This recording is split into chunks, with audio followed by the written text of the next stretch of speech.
ہم جب اپنے اسلاف کی، اپنے اکابرین کی، اپنے بڑوں کی واقعات پڑھتے ہیں، ان کی کارگزاری سنتے ہیں، واقعات پڑھتے ہیں، عقل دنگ رہ جاتی ہیں۔ یار یہ کیسے لوگ تھے؟ آپ احتیاط کرتے ہیں، مرد پردہ کرتا تھا اگر عورت پردہ نہ کرے تو، اگر کوئی بے حیا ہو جائے آنکھوں میں حیا ہوتا تھا ان کے۔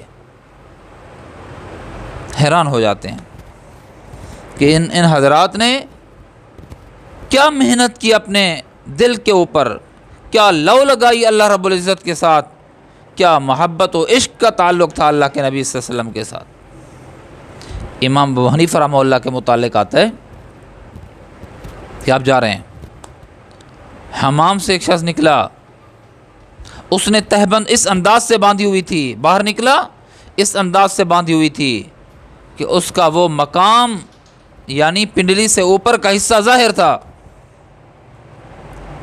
جس کا چھپانا لازم ہے۔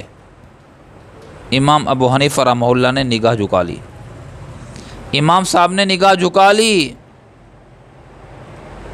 اللہ اکبر، نہیں دیکھا۔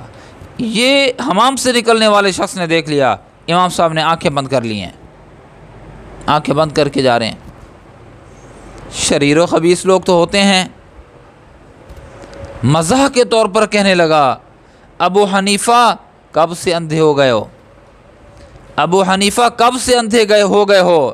فرمایا میں تب سے اندھا ہو گیا ہوں جب سے تو بے حیا ہو گیا ہے، جب سے تو بے حیا ہوا، تو نے شرم کے مقام کو ظاہر کر دیا، نگیز جس کا چھپانا فرض تھا، جب سے تو نے اس کو ظاہر کیا، جب سے تو بے حیا ہوا، تب سے میں اندھا ہو گیا۔ یہ تھے ہمارے اکابرین، خود احتیاط کرتے تھے، احتیاط کا دامن کبھی نہیں چھوڑتے تھے۔ صرف عورتوں کا پردہ کا حکم نہیں ہے، مرد بھی پردہ کریں، مرد کی آنکھوں میں بھی حیا ہونا چاہیے، مرد کے دل کے اندر بھی حیا اور ایمان ہونا چاہیے اور غیرت ہونی چاہیے، اور مرد کی سوچ پر بھی پہرا ہونا چاہیے، صرف عورت پہ پہرا نہیں ہے۔ ہاں یہ تھے وہ ہمارے اکابرین کہ جنہوں نے خود محتاج زندگی گزاری، ہر حوالے سے محتاج زندگی گزاری، تاکہ ہمارا وجود کسی پہ بار گرا نہ ہو اور ہمارا کوئی عمل دوسروں کے لیے اذیت اور تکلیف کا سبب نہ بنے، اور ہم ہی عزت و پاک دامنی کی چادر کو اپنے اوپر اوڑھے رکھیں۔ اگر کوئی بے حیائی کرتا ہے، بے حیا ہوتا ہے، تو اس کا اپنا کام اور اس کا اپنا عمل ہے۔ میرا عمل کیا ہے؟